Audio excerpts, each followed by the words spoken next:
Northern Lights, a look at Minnesota books and writers, is presented by the Minnesota Center for the Book, a program of the Minnesota Humanities Commission, with funding provided by Target Stores and the Elmer L. and Eleanor J. Anderson Foundation.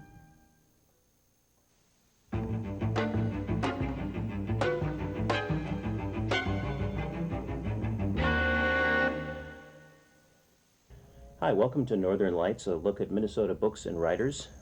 Today is a sort of a special event. We're beginning the first of a two-part series with my guest, John Camp, also known as John Sandford. He's probably best known for the Lucas Davenport Prey series, but he's also written 3 novels featuring Kid and one featuring Anna Vittori called Night Crew. He was a journalist for the Pioneer Press, nominated for the Pulitzer Prize in 1980, and won the Pulitzer Prize in 1986. For a feature he did called Life on the Land, an American Farm Family. He's also written 2 nonfiction books, one on art and one on plastic surgery.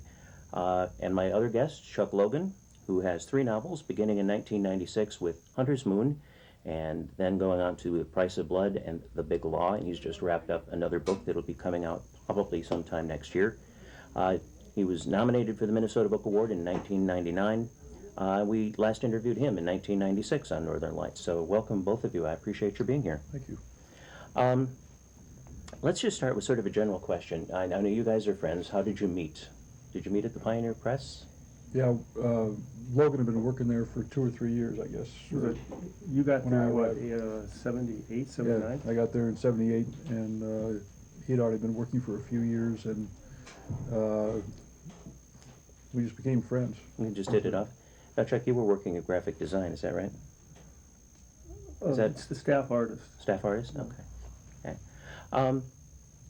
One of the other questions that I wanted to ask, let's just sort of jump into sort of background a little bit. I wanted to ask you about your influences in your writing. You write both very sort of in-your-face kinds of books, but who are your influences? Chuck, why don't we start with you? Well, probably it wasn't so much reading other books. It was just the sort of the long shot challenge of escaping the Pioneer Press newsroom. You know, and trying something different. And writing seemed like a different way to have an adventure. You know. So it's kind of a personal. The influence was to get out of something. I suppose some of the things I looked at when originally I started writing more serious stuff, and I was. You know, things that people that influenced me when I was young was like Andre Malraux. Mm-hmm. You know, then I read Robert Stone a lot. Then when I couldn't sell any books, I started reading John Sandford. And the rest is history. And John, how about you? What's your... Well, I was a literature and history major in college. Mm-hmm. American literature and American history. And so I read all the I've always been a heavy reader, and I also have wanted to be a writer since I was in 5th grade or so. Mm-hmm. And as I went through college, I found out that while I read all the great American writers, that when I wasn't actually doing something for class, I tended to read John D. MacDonald, Ross Thomas, Ross MacDonald, the thriller writers.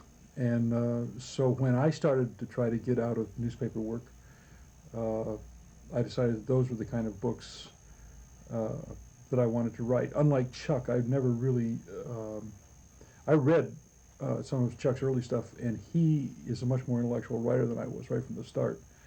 I never tried to write that. I always wrote, I always wanted to be a thriller writer.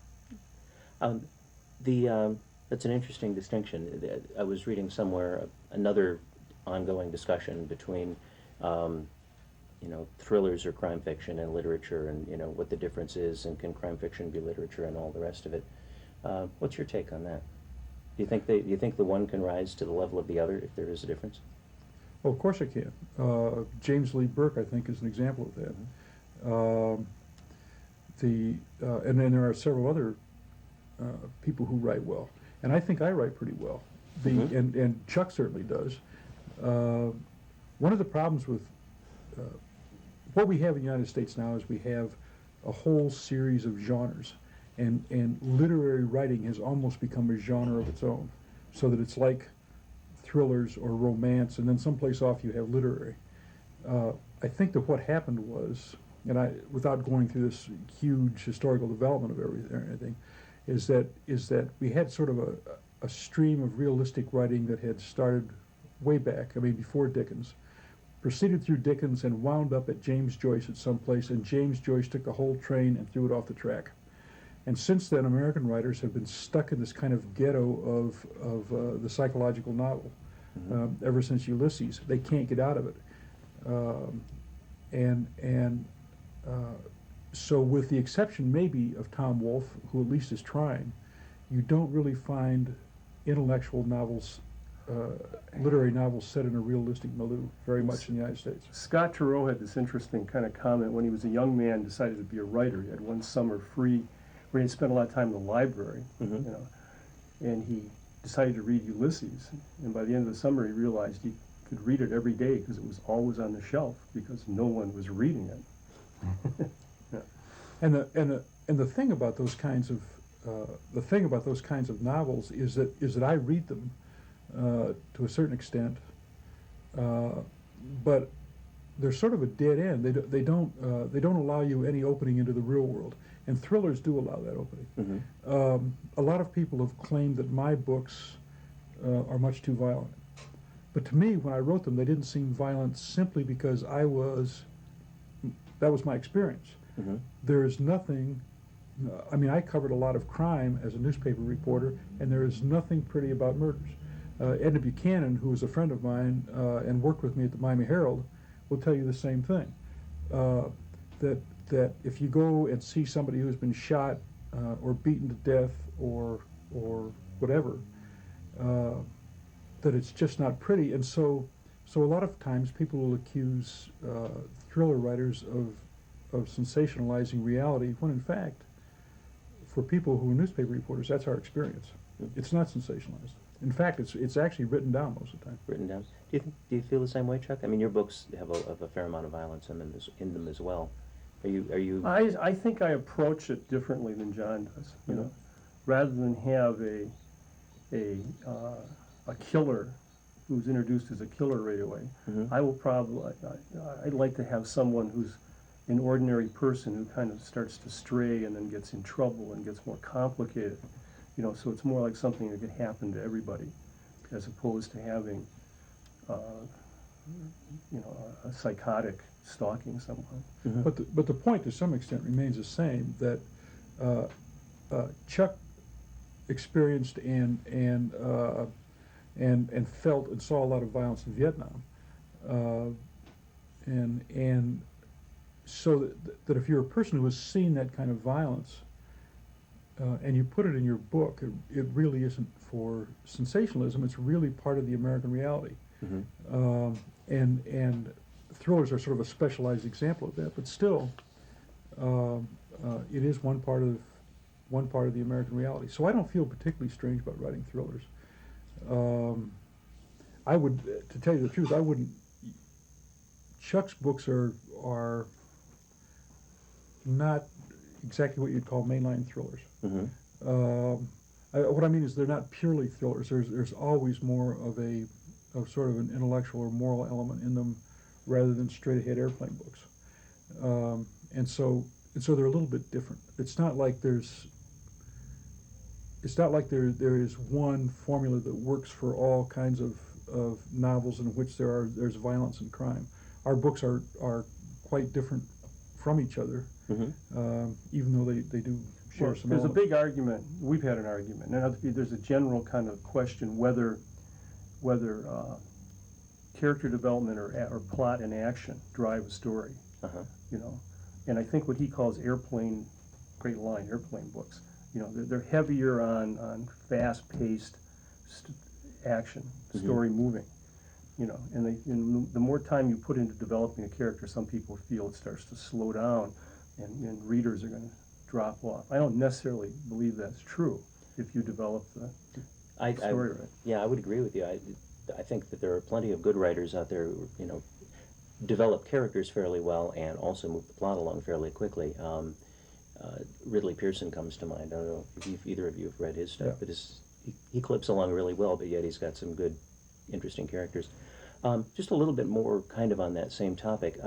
Thriller writers, more intellectual writers and so on. I've read descriptions of both of you, and I'm just kind of wondering your take on this sense of labels. You know, John Sandford writes serial killer novels. That's, you know, encapsulate you in one sense. And Chuck, I've seen it written that Chuck Logan writes books about Minnesota and Vietnam veterans. Both of those are fairly accurate. But, you know, what do you think about that whole idea of being labeled that way? Do you think it kind of traps you in what you do? Well, I sort of discovered that, you know, there's an N word in America and an F word, and there's a V word. You know, like I had to be re-educated about it. Most Americans know about Vietnam primarily through movies made by people who weren't there except for Oliver Stone. And so, like in the in the book I've just turned in, although it has some references to the war in it, the word never appears in the book on purpose, because I've been told that writing about Vietnam makes people uncomfortable.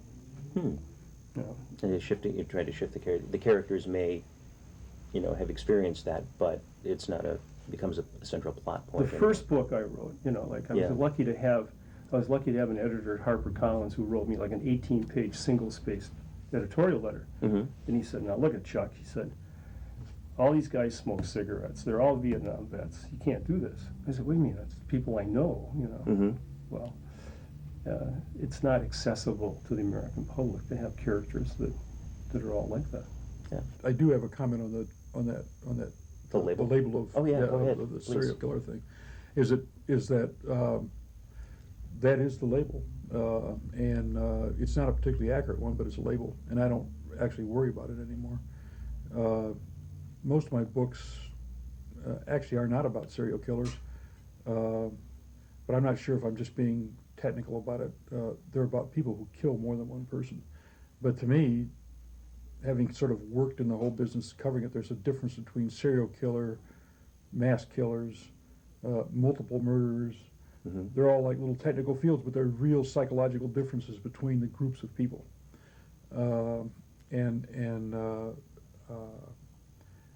So, am I a serial?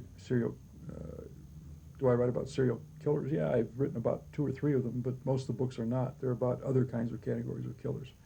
And one of the reasons that there are serial killer books out there now, by quite a few people, Michael Connelly writes about them, Robert Crace, who is really a good writer, writes about them, James Patterson writes about them.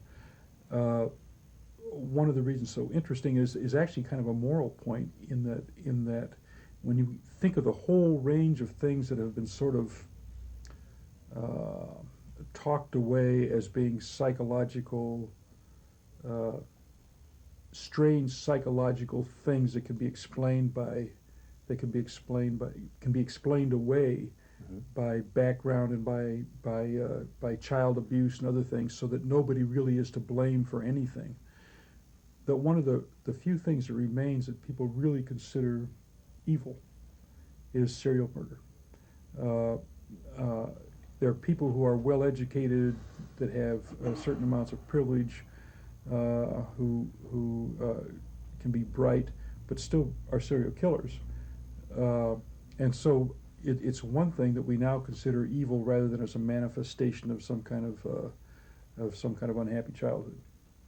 That does seem to be a common thread, though, in a lot of the quote-unquote serial killer novels, that the murderer does seem to have had that kind of abusive childhood. I mean, it seems like a convenient peg to hang things on. It is a peg to hang things on, but it still, the impact on people is that this is an evil person who needs to be put away.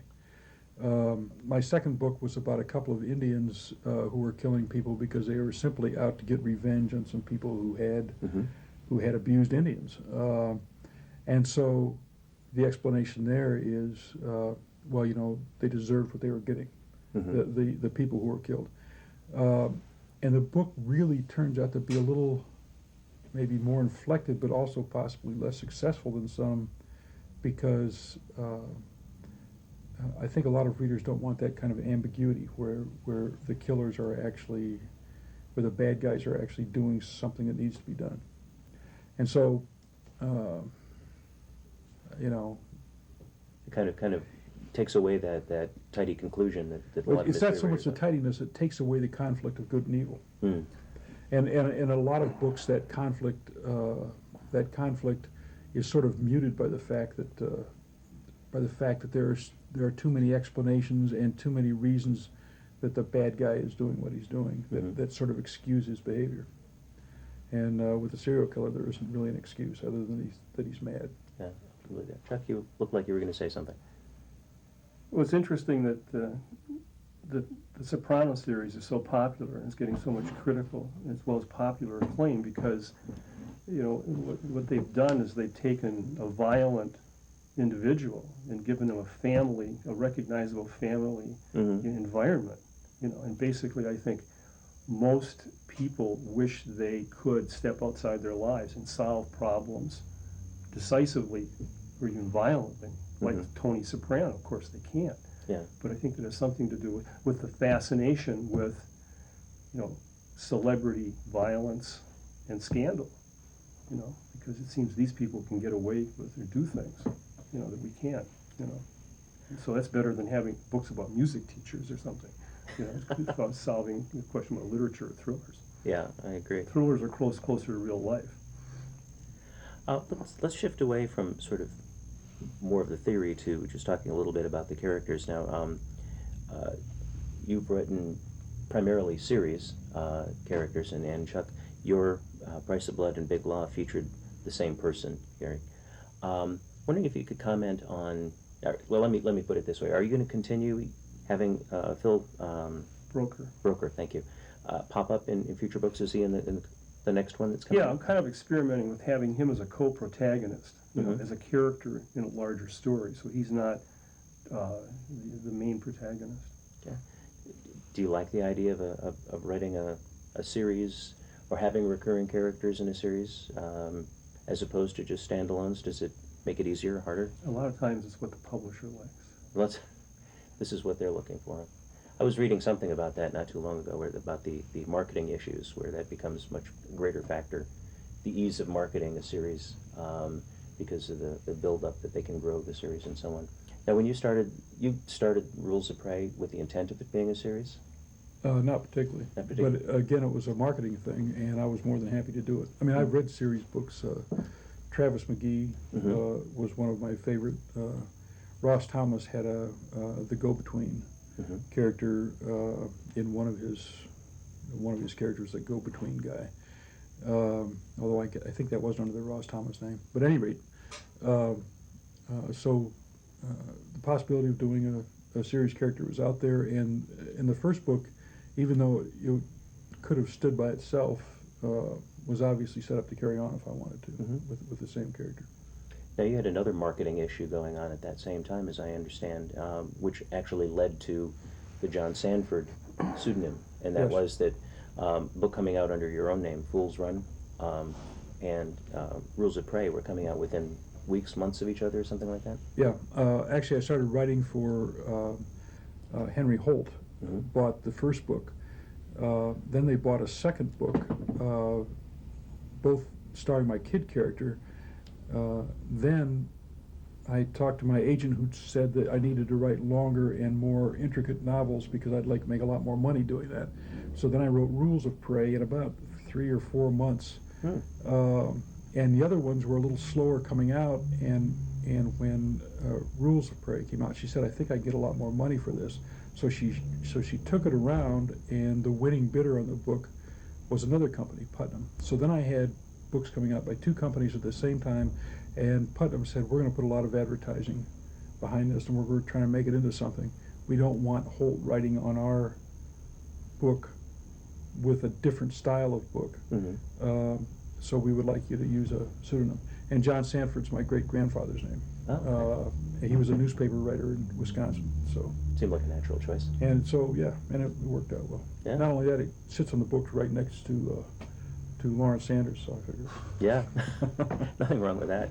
But I think there's probably a lot of people who don't realize that you've written a couple of nonfiction books, and in fact, one of those came out before either of the two fiction books, and it was a book that you did on an artist, a watercolor artist. Right. How did you come to do that?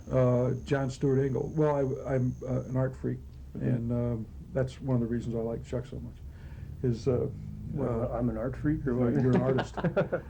You know, I would have liked to have been an artist, but I don't have any talent on it, unfortunately. But I've always enjoyed art and studied art history and looked at pictures. And I was aware of Engel, and I think I interviewed him for a newspaper story. Went out to Morris, Minnesota, where he works, and did a long newspaper story on him. And his gallery owner called up and said they were planning to do a book for a big show, and would I be interested in writing it? And so that's how that came about. Kind of serendipitous in a way. Yeah, he's just an amazing painter. Yeah, I will have to check him out. When I ran across that, I hadn't heard of him, so now I've learned something. I'll have to go look for him and see what I can find out. Now, the second book, I don't want to find anything out about. Nothing so ever. You wrote a book on plastic surgery? Yeah, with a local surgeon here in town.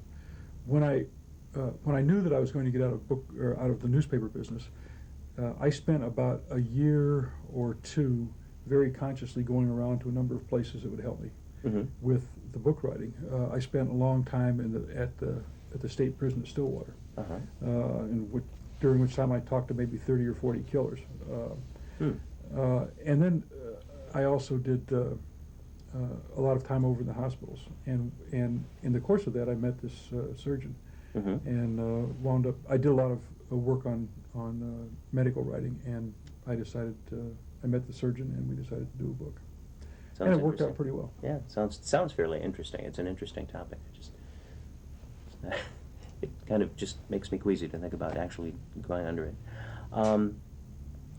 Let me ask you also, now, again, taking kind of a different spin, we've talked about, books you've written, but who do you like to read these days? I mean, who do you keep up with? Chuck?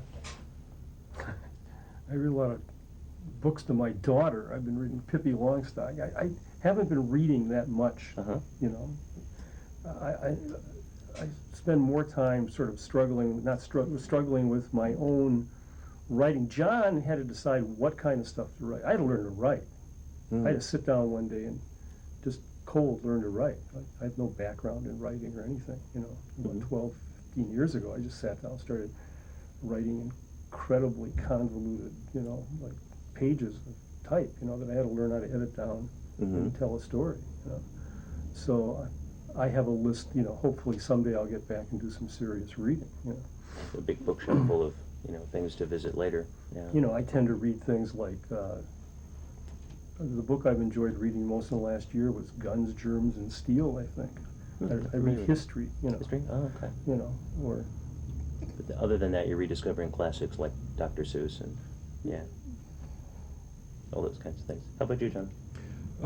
I'm pretty deeply involved in archaeology, and I read a lot of archaeology, and so I also read a lot of nonfiction, like what the book Chuck just mentioned is a good book. And there's also a book called The Wealth and Poverty of Nations, which is sort of along the same lines, is also good. So I read a lot of that, but I also read most of the people I consider my colleagues or competitors. James Lee Burke.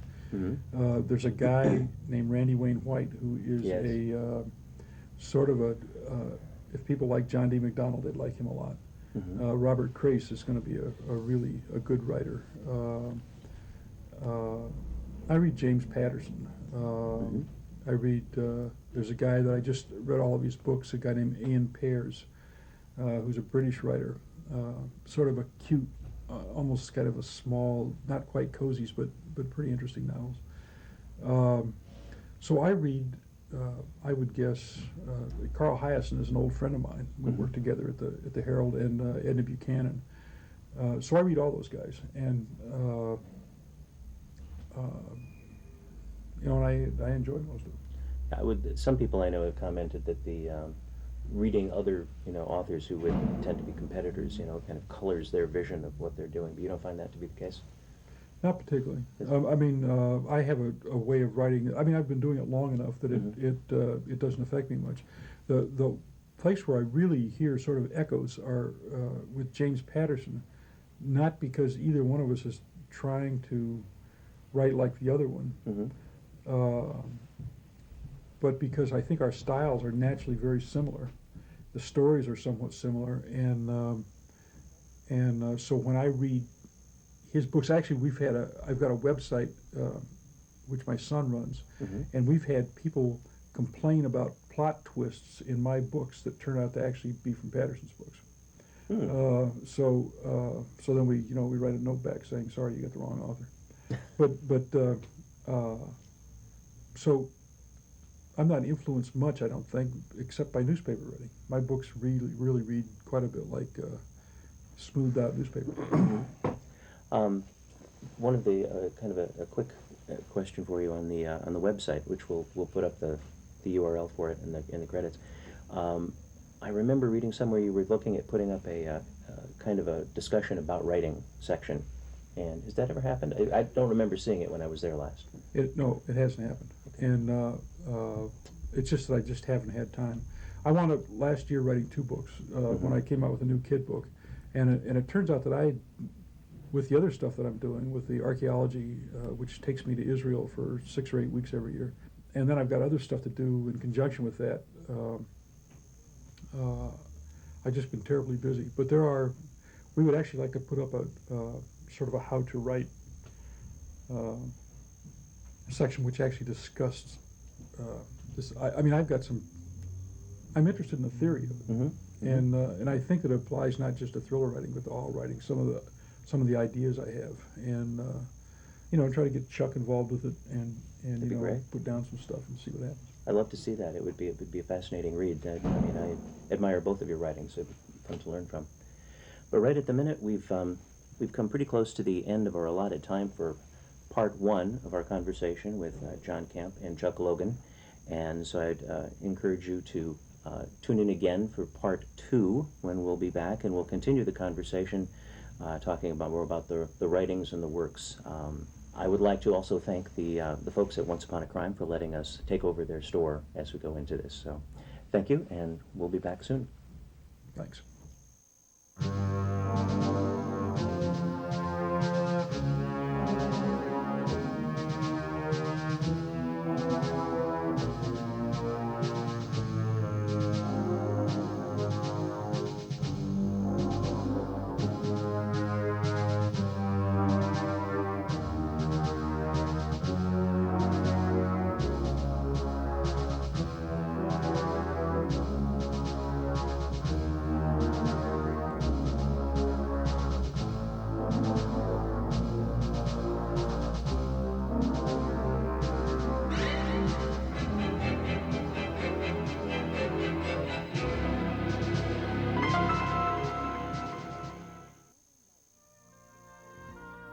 Northern Lights, a look at Minnesota books and writers, is presented by the Minnesota Center for the Book, a program of the Minnesota Humanities Commission, with funding provided by Target Stores and the Elmer L. and Eleanor J. Anderson Foundation.